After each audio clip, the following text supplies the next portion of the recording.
Good morning, नमस्कार और आदाब। मैं हूं डॉक्टर सारा, इंदिरा आईवीएफ दादर, मुंबई से। और आज आपका स्वागत करती हूं, आपको वेलकम करती हूं तो एक छोटे से डिस्कशन पर। मैं आशा करती हूं कि आप सब सेफ होंगे और अच्छे हेल्थ में होंगे। कोविड के प्रिकॉशंस लेना ना भूलें। कोविड अभी तक खत्म नहीं हुआ है। वैक्सीनेशन लेने के बाद भी हमारी ये रिस्पॉन्सिबिलिटी है कि हम मास्क और सैनिटाइजेशन के बारे में ध्यान रखें। तो चलिए आते हैं अपने छोटे से इंटरेस्टिंग से डिस्कशन पर। जो काफ़ी बार हम आईवीएफ जब सुनते हैं तो हम ट्विंस के बारे में ज़रूर याद करते हैं। हमको ऐसा लगता है कि हर आईवीएफ प्रेगनेंसी में ट्विंस ही होंगे। हमको ऐसा लगता है कि आईवीएफ प्रेगनेंसी हमेशा ट्विंस देती है। तो अक्सर पेशेंट ट्रीटमेंट शुरू करने से पहले या ट्रीटमेंट के दौरान मुझसे पूछते हैं कि मैडम क्या हमारे को ट्विंस ही होंगे, या फिर क्या हम ट्विंस ले सकते हैं आईवीएफ में। तो चलिए इस पर थोड़ी सी चर्चा करते हैं। क्या आपने ऐसा सोचा है कि हम आईवीएफ के बारे में जब सोचते हैं तो क्यों हम हमेशा ट्विंस के बारे में सोचते हैं? क्यों हम नेचुरल प्रेगनेंसी में या जो बिना ट्रीटमेंट की प्रेगनेंसी होती है उसके बारे में सोचते टाइम ट्विंस के बारे में क्यों नहीं सोचते? तो चलते हैं हम नेचुरल प्रेगनेंसी कैसे होती है। नेचुरल प्रेगनेंसी में जैसा कि आप जानते हैं एक अंडा रिलीज होता है, एक एग ओव्यूलेट होता है, वो वेट करता है स्पर्म की फर्टिलाइजेशन होने का। जब ये फर्टिलाइजेशन होके एक एम्ब्रियो बनता है और तो इम्प्लांट हो जाता है। इम्प्लांट होने के बाद हमें प्रेगनेंसी आ जाती है। हर साइकिल में नेचुरल सिलेक्शन से एक ही एग जनरली बड़ा होता है और ओव्यूलेट होता है।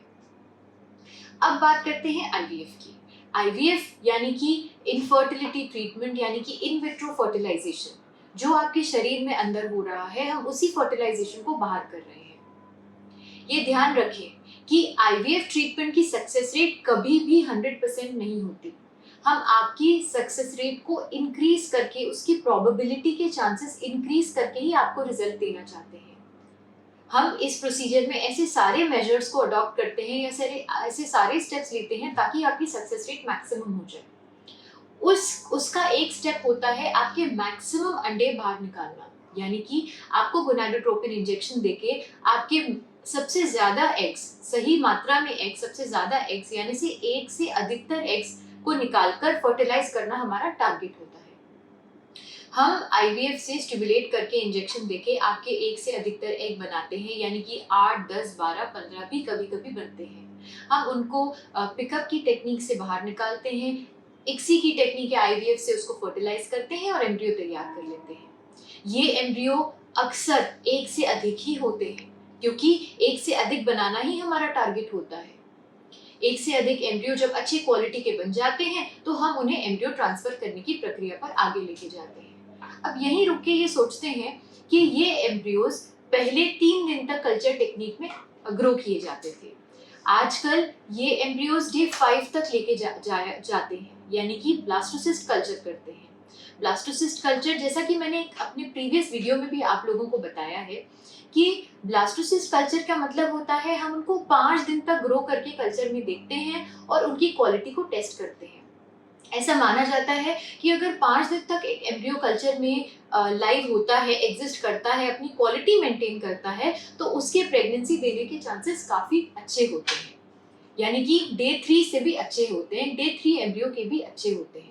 ब्लास्टोसिस्ट कल्चर ने हमारी प्रेगनेंसी रेट्स को बहुत अच्छे ढंग से इफेक्ट किया है। आजकल ब्लास्टोसिस्ट कल्चर मोस्टली हर सेंटर या आईवीएफ सेंटर यूज करता है। ये ब्लास्टोसिस्ट अगर आपके भ्रूण में आपके भ्रूण को ब्लास्टोसिस्ट भ्रूण को आपके गर्भ में अगर हम प्रत्यारोपण करते हैं या कि एम्ब्रियो ट्रांसफर करते हैं तो इसके प्रेगनेंसी देने के चांसेस ज्यादा होते हैं।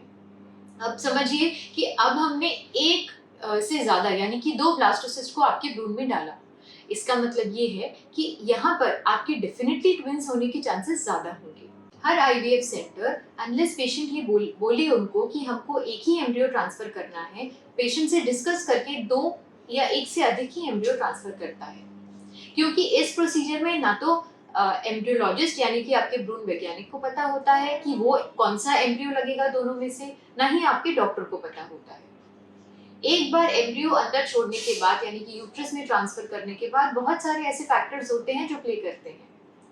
एम्ब्रियो ट्रांसफर की सक्सेस रेट आपके एम्ब्रियो की क्वालिटी पर तो डिपेंड करती है, बट आपके एंडोमेट्रियम पर यानी कि यूट्रस के अंदर की लाइनिंग पर भी बहुत हद तक डिपेंड करती है।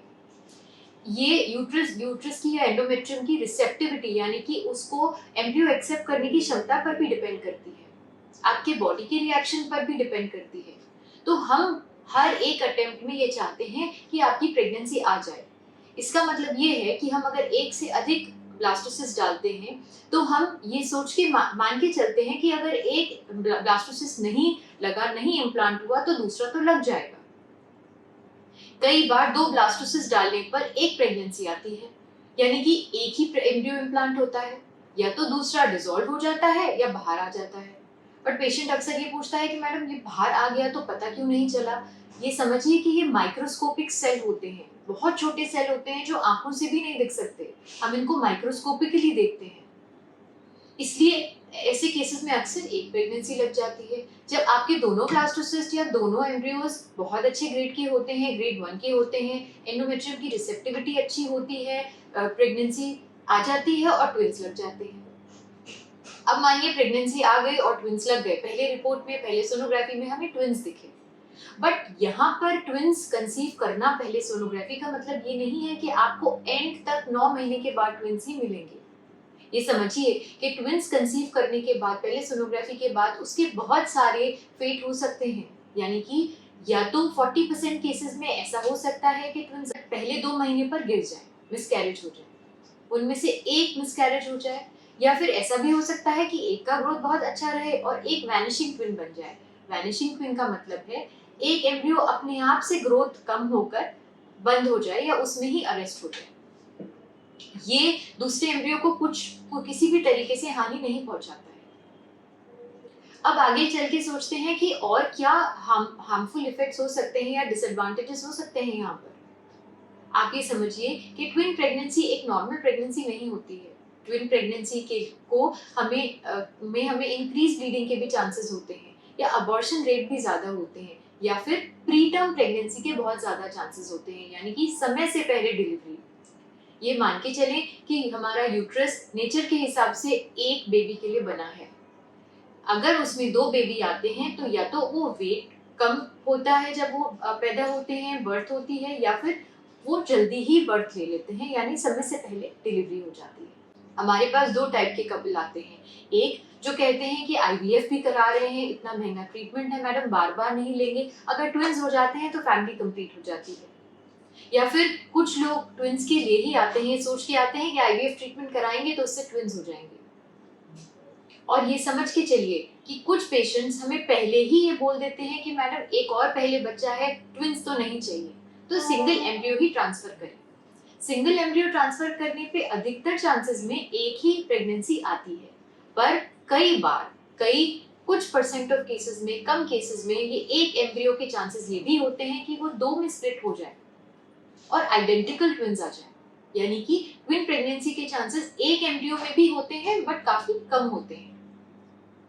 तो हम ये डिस्कस करके चलें, हम ये समझ के चलें अपने डॉक्टर से, जो भी हमारे ट्रीटिंग डॉक्टर हैं, कि क्या हम 2 एम्ब्रियो या एक एम्ब्रियो ट्रांसफर करवाना चाहते हैं, क्या हमारे एम्ब्रियो की ग्रेड है, क्या वो ब्लास्टोसिस स्टेज का है और उसके कैसे चांसेस हैं प्रेगनेंसी देने की। ये हुई हमारी छोटी सी डिस्कशन कि क्या हर आईवीएफ प्रेगनेंसी ट्विंस देती है।